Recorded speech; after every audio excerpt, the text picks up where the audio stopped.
Welcome to Florida Health Wins Against the Odds. We share new age health stories and rehab chiropractic victories from right here in the heart of the state. I'm Dr. Casey, and today's guest has one of those stories. It'll make you rethink what your style of prevention is for healthcare and what to do about it. Now, he's 55, owns his own gym, Rockstar Fitness Club, right here in Sanford. So he works out. He has progressed himself over the years. He has a fantastic diet. He's living life to the fullest, and then his health took an unexpected turn. So let's welcome Jack. Great to be here. Thanks for joining. I'm really excited to just talk this out, have this story for people to hear so they can learn something from it and take action. Oh, absolutely. All right. So I want to start with, take us back to the beginning and when you were going to yearly primary care visits, and what were you being told about your health, and what signs did you notice before things escalated? I guess we could go back to 2023 because this happened in 2024. So 2023 was fine. Every time I went to the doctor's visit, blood pressure was slightly elevated every visit, but they call that white coat syndrome, I guess, where it's like you're nervous about going in there. So it was like no big deal. Nothing was ever picked up. Fast forward to the end of 2023, December, we go to New York City for an event. I come back, and January and February of 2024, I have random coughing fits, loss of breath, but it was very weird. It was, if I'm training a client, I might hold down and be like, okay, hold on, I can't breathe. I might do a workout, have zero issues.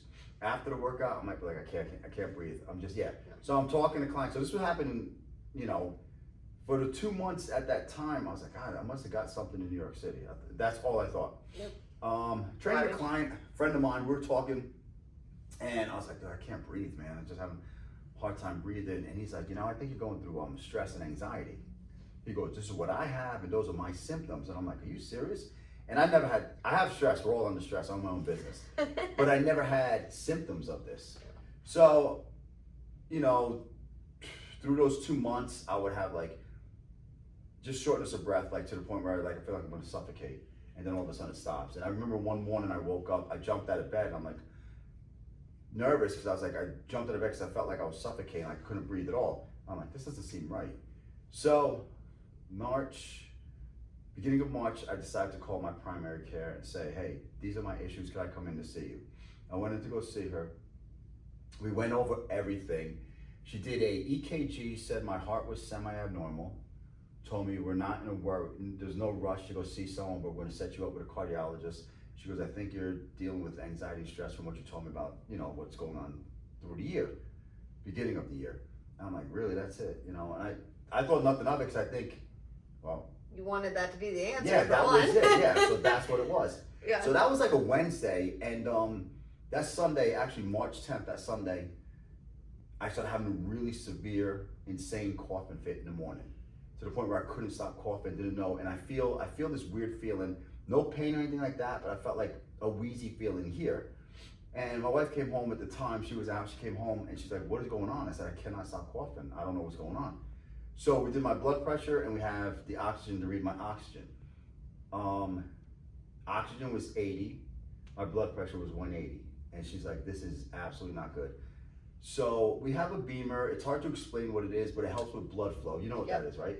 So I was like, well, let me go on this and see. I went on it. I was on there for 8 minutes. We did my blood pressure. Blood pressure went down a little bit. Oxygen went back up to 90. So we're fine.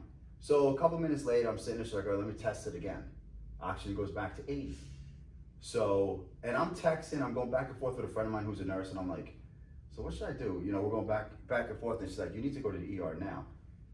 And I'm fine. Yeah, well, that's what it is. You think, I'm like, I'm good. I don't do drugs, I don't do anything, so this is whatever, it's just something. So she tells me, my wife's like, all right, you need to go to the ER. She couldn't take me at the time, so I was like, all right, I'll drive myself to the ER. So what really happens is she's downstairs, I'm upstairs, and she comes up, and I'm still sitting around the house. Get in the car. Yeah, basically, what are you doing? Get to the ER right now. She goes, you don't look good. So I was like, all right, let me just go. So I'm going to the ER chill. I go to the ER in Lake Mary, and I walk in, and they look at me, and I'm like, gotta ask you guys a question, what's going on? I said, I just want you to check my blood pressure, see what's going on with me, and then send me home. That's literally why I went there, to send me home. And they looked at me, they're like, You're probably not going home. And I'm like, what? They're like, your lips are semi-blue. I guess I didn't look good. I felt fine. I had no issues, nothing going on. So they bring me to the back. They rush me to the back. They end up doing another not a blood test, blood pressure. Yeah. Shot up to 200. So now they're going to shoot me with IVs. They're trying to get it into, and they said, you're going into the ER right now. So I called her. I said, hey, they're admitted me. I said, just pack me a bag and meet me here. I don't know what's going on. Mm-hmm. So then from there, they rushed me to the back. And at the back there, now we're in the ER with all the other doctors. They said, we're going to do a CAT scan to see what's going on with your heart. We do a CAT scan. They bring me out. Doctor says to me, he goes, you have some fluids in you. He goes, I see a spot on your left lung. Looks like there might be pneumonia. And I'm like, pneumonia? I said, how the hell would I get pneumonia? I don't feel like pneumonia. So I called Lisa. I said, hey, I got pneumonia. They're going to rush me to ICU. Well, they're going to keep me here. And then she came. And by the time she came is when I started having heart failure. So after the CAT scan, by the time she got to the door, when I called her, I said, hey, they said I got pneumonia. She's like, I got your bag. I'm walking in right now. And by the time she got to my room is when I started having a congestive heart failure. Went from little symptoms that don't mean anything into I'm having heart failure in a matter of seconds. Mm-hmm. Like that. It's terrifying. All the cardiologists and everyone said if she didn't force me to go, I would have died at home. I would have never made it. I wasn't supposed to make it. It was really bad. So when that started happening, all the doctors are rushing in and they're trying to calm me down and control me. But congestive heart failure, what it is you feel like you can't breathe and feel like you're drowning. It's all the fluids are filling up inside your body. So now we're at that point. Now I'm freaking out and being told he's having heart failure. And I'm like, I'm dying. I'm literally sitting there thinking I'm dying, and it just flashed in front of me. I'm like, I didn't say goodbye to anyone. And it just happens. It just happened so fast. And all the doctors are sitting there looking, and they threw this huge mask on me. And they tell me to calm down, please calm down, try to breathe. And they're trying to shove the air into me to push everything back down. And as that was happening, they're prepping me for ICU. Mm-hmm. Getting everything done. And then from there, they rushed me to ICU. You're crazy. Yeah, it was a very scary moment because I still didn't know if I was going to survive this. When I was you don't even know what's going on still. You're like, the heart failure, where did this come from? Like, you can't even process any of that. I was just like just sitting there thinking, this is not happening to me. I mean, not to me. What have I done? No drugs, no nothing. Why am I having heart failure? Mm-hmm. So they're prepping me for ICU.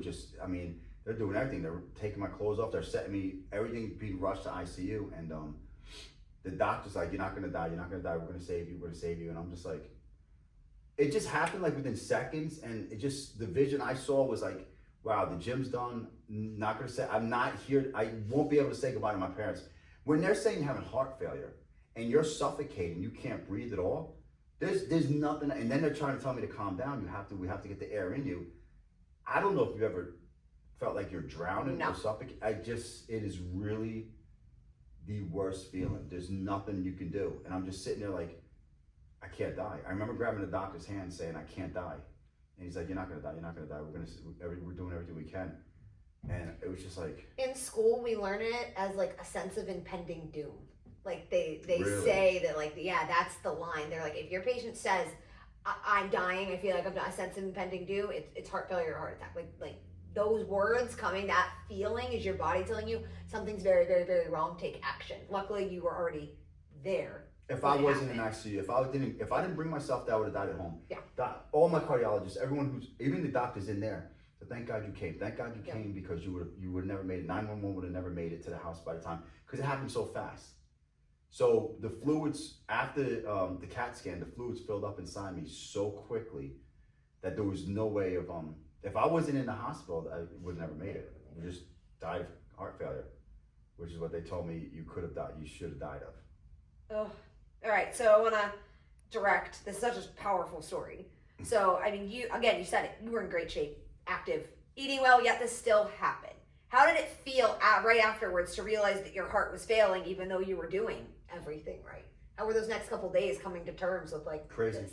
Being in ICU for 5 days was the worst. Not knowing the first 2 days. First 2 days I was on oxygen. They had me on oxygen for 2 days. They had me attached to everything. Needles in both arms. The blood pressure, the EKG was still going. So you're just laying in ICU, not able to move. And just not knowing. Every doctor coming in telling you something different, This one is saying that, this one's... So at one point they were coming in telling me about my heart attack and all the chest pains and everything I was having. And I'm like, I never had any chest pains. Never had any chest pains during this period. Nothing, just breathing weird. Mm-hmm. And one doctor's like, well, we're trying to figure out what really happened. You had the congestive heart failure, but we think you might have had a heart attack at the same time. So that took 2 days to rule the heart attack out. Mm-hmm. But being in ICU, every so often they're shooting me with Lasix because they gotta get the fluids out of me, and all the medicine, everything I was taking, everything they were giving me, and you cannot sleep in ICU. And just sitting there seeing my family rushed down, my parents rushed down, which was a mess. My brother made it there the next day. He was coming, he left his job. It was just it's hard knowing that everyone came to see you. Yeah. Knowing that I might not survive, still not surviving, sitting there not knowing if I'm going to survive this yet. Like trying to figure out what was going on with my heart. Yeah, what did I do? What happened the last month, 2 months, 5 months, a year, 2 years that led to this? Yeah, you're sitting there thinking like, your family's there, family comes from New York because no one knows if am I going to live. Am I living through this? I'm in ICU for 5 days, not knowing what's happening. And then doctors are coming in saying, well, your heart's enlarged. One doctor said my heart was enlarged the size of a football. And I'm like, you gotta be kidding me. That's impossible. And they're showing me x-rays. And every single doctor came in and was telling me so many different things. Still on the same level of heart failure.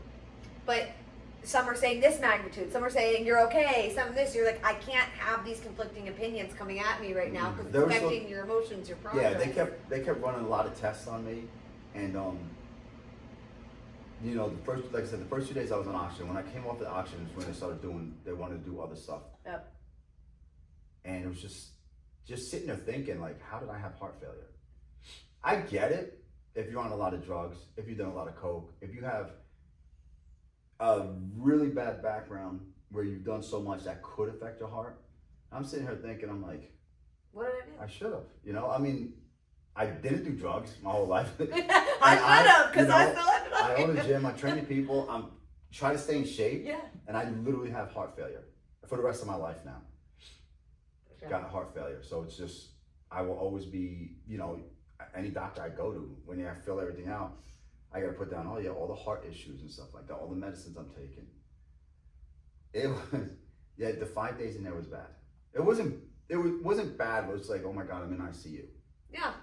And seeing all the doctors. Have you ever been in the ER before? Yeah, I was in the ER. I was in, in 97, I had 55 stitches here. Okay. From a bar fight that someone hit me with a box cutter. What was it, a day? In just a couple hours. They stitched me up for 55 stitches. I did break my right leg in half in a car accident. So a bone, titanium rod down the tibia. Yeah. So I was in there that weekend, brought me home, then they brought me back to do that.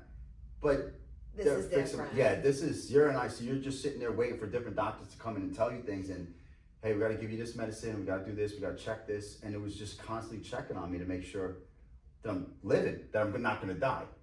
Yeah. And and the 2 days with the oxygen, I was like, this is crazy. But I went in the hospital at 212, 5 days later came out at 192. That much water weight. 20 pounds of water. Yep, they flushed 20 pounds of water around my heart. And it's crazy you didn't, other than coughing, you did, and shortness of breath a little bit, that's 20 pounds of water you didn't feel. No, I'm looking, my cardiologist, we look at pictures and stuff like that when I start seeing after all of this, and I'm like, do you see, I was getting bigger here and stuff like that, and he's looking at my pictures like, no, you were dying. He goes, you literally were dying. The year prior to that, you were slowly dying, because after all the tests were done, after they did the catheterization, they went down my throat, then they did they went down my throat to look at the front of my heart, and then they rushed me to Orlando on Wednesday to do the catheterization, which I went through my wrist and my groin. And they said, if we need anything to close it up, we will. So what they found out, what all the doctors found out, having mitral valve leakage, left side of my heart was 31%, the ejection fraction. So my left side wasn't working, my right side was overworking. Yep. And this was going on for over a year, my cardiologist says. And I'm like, well, how? Prior to January and February, the year before that, if I had high blood pressure and all these issues, how was I working out? How was I training? How was I doing clients with no issues?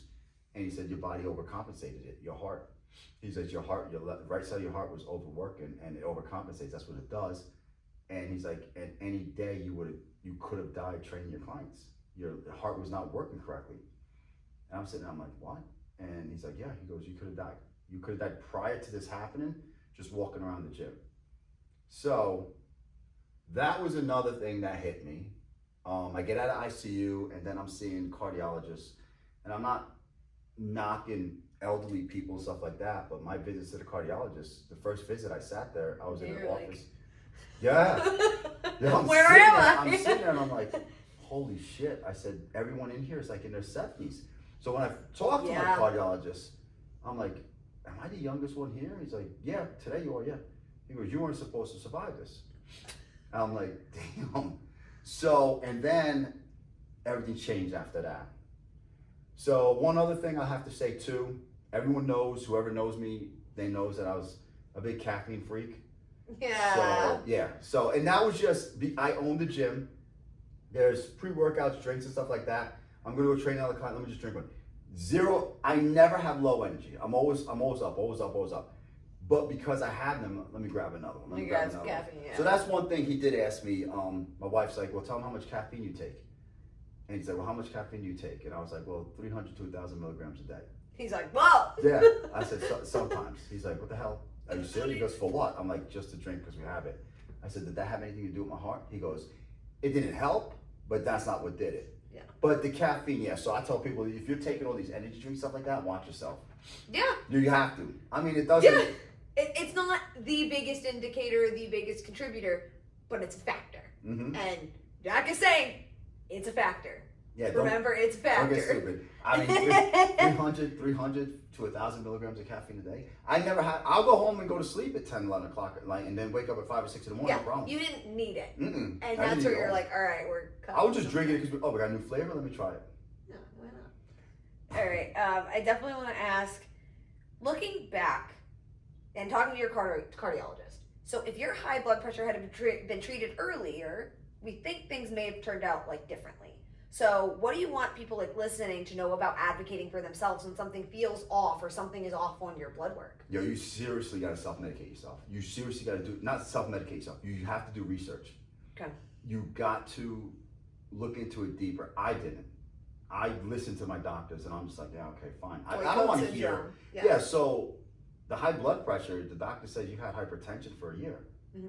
So my argument, which I was really mad, I'm like, so why isn't, them telling me, my primary, why aren't they telling me?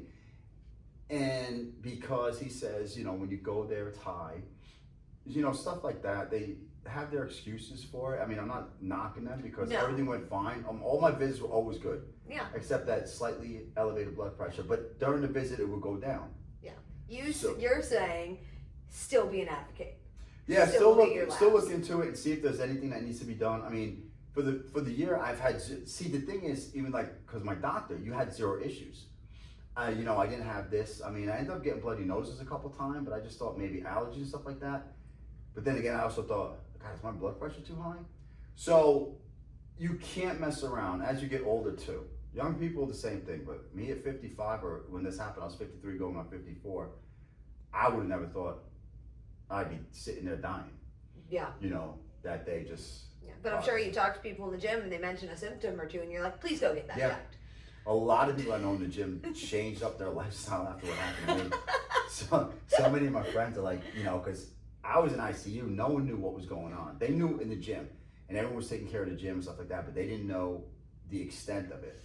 My wife and Ashley and everyone would be telling people, when they were working and stuff like that was going on. Yeah, we're figuring it out. Yeah, we're trying to figure it out because I didn't know coming out of it because I was told I'm going to need heart surgery. And that took months and months and months to realize that I didn't. I had to do echoes, EKGs, constantly getting these tests done and get my ejection fraction back up. Using meds and management and everything else to make sure this is actually working. Gotcha. I had a whole bunch of heart medicine they gave me after that. I was doing that. I was doing the beam. I was beaming my heart nonstop. When I went for my first echo, my doctor's like, whatever you're doing, keep doing it. Your ejection fraction's going up, which is good. So it could be a combination, like everyone says, the medicine and the beamer with the blood flow and stuff like that. And then changing your whole diet around. I had to change. I went back to the gym to train my clients, and I wasn't allowed to lift anything over 5 pounds. So along that line then, how has your relationship with health in the gym and your community and everything changed? It's great. I mean, the community we have, I found out so many members and trainers were cleaning and helping and making sure the gym was still running. When I came back, people were not letting me do anything. And it's frustrating because it's like putting an alcoholic in a bar. Like, don't pick up that weight. Yeah, you can work in the bar, but you cannot drink. So you put me back in the gym, but you can't lift. Anything. I mean, I've had people be like, do not touch a weight. And it took months before I was able to do anything.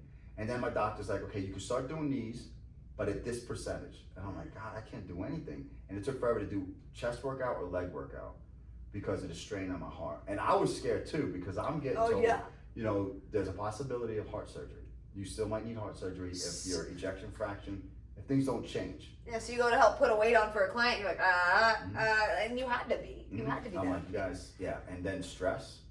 During that time period, I was like, I'm not dealing with any stress. I'm going to stress over anything. Don't bring it to me. Because that's another silent killer, which everyone knows.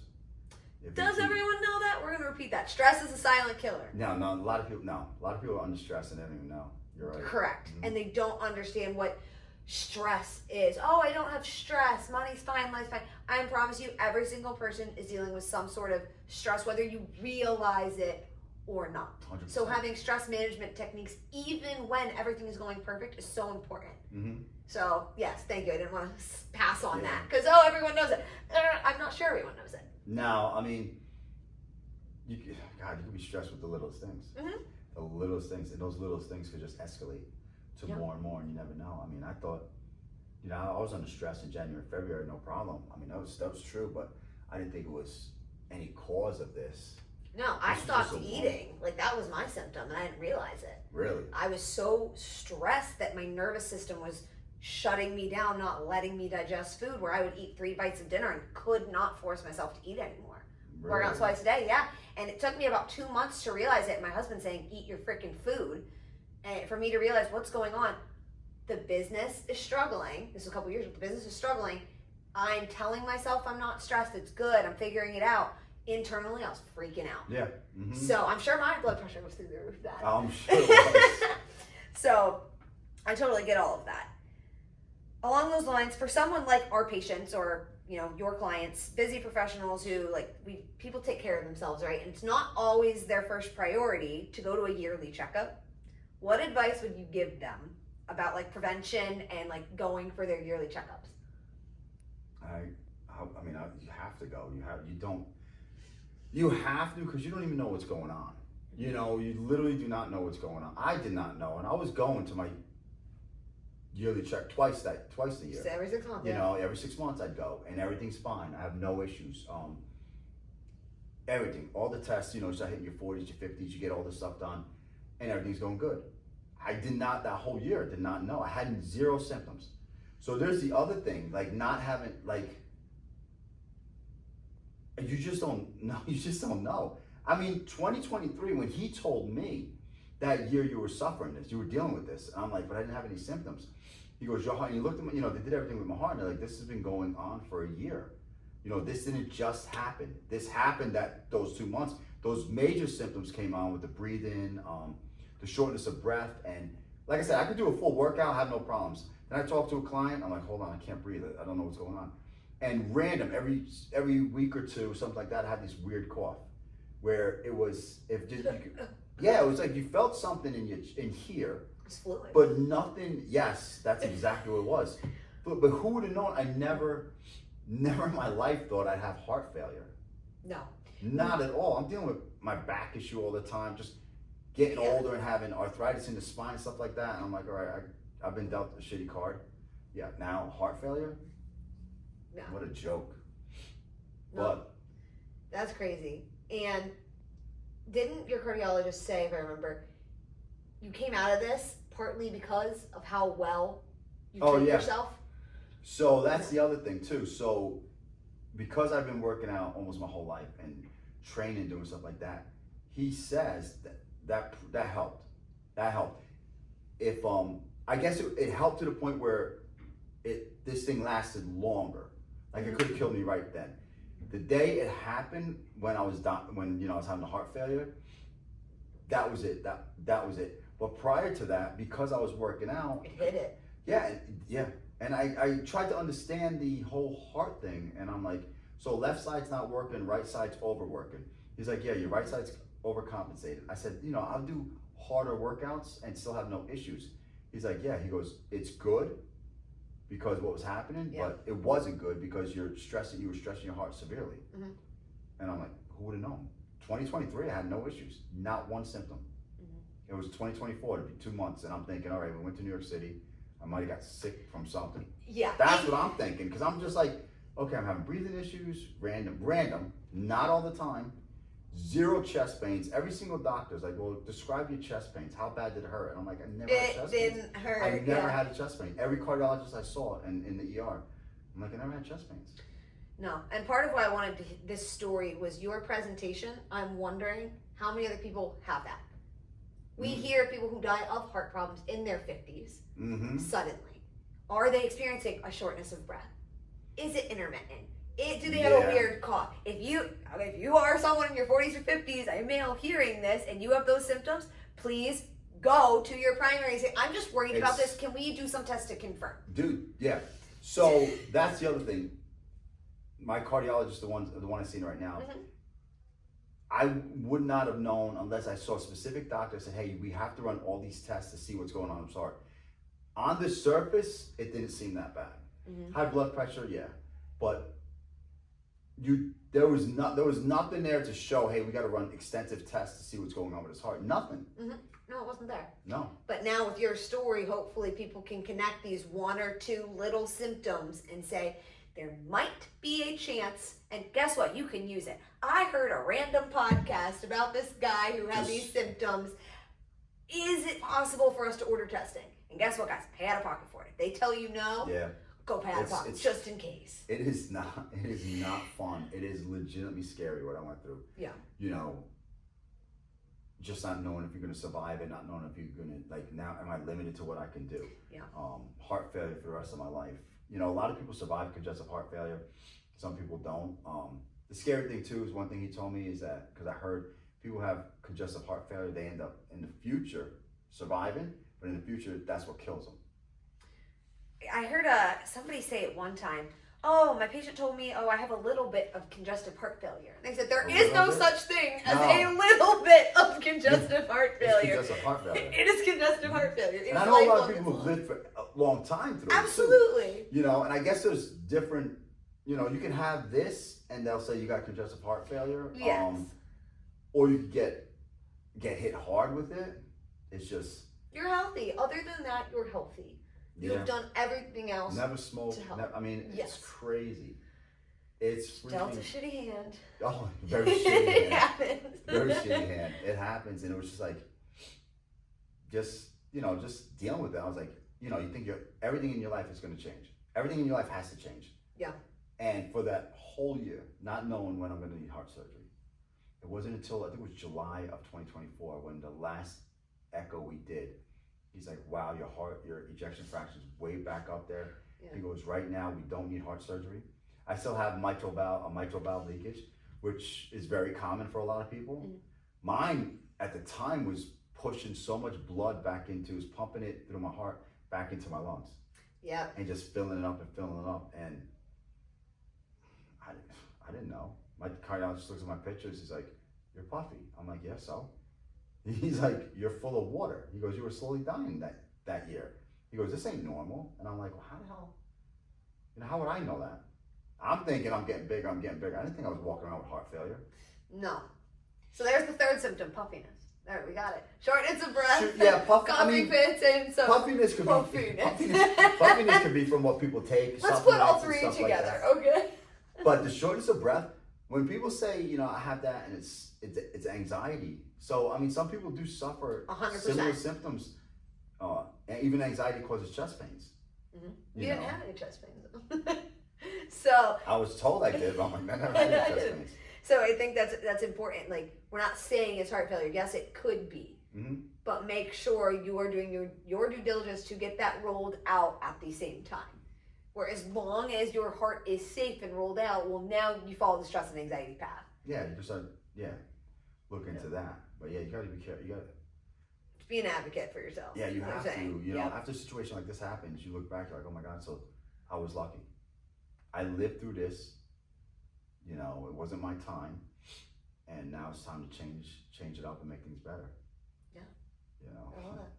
Well, on that note, Jack, I want to thank you for sharing your story. Yeah, I think we're going to help people with this. And I hope so. Yeah. Yeah, I hope some people get out there, stay healthy and stuff like that. But if you have any issues, go check it out. Yeah. You know, I agree. You never know what's going to happen. Well, thank you for sharing. I love your story. And listen to this podcast, people. Do your research. Ask as many questions as you can because it is your health. Don't accept the first answer. Keep asking those questions. And if you're in Central Florida and you want to explore a different approach when it comes to your musculoskeletal health, guess what? We're here at Impulse Chiropractic and Rehab. Thanks again, Jack, for sharing your journey. Absolutely. It was fun.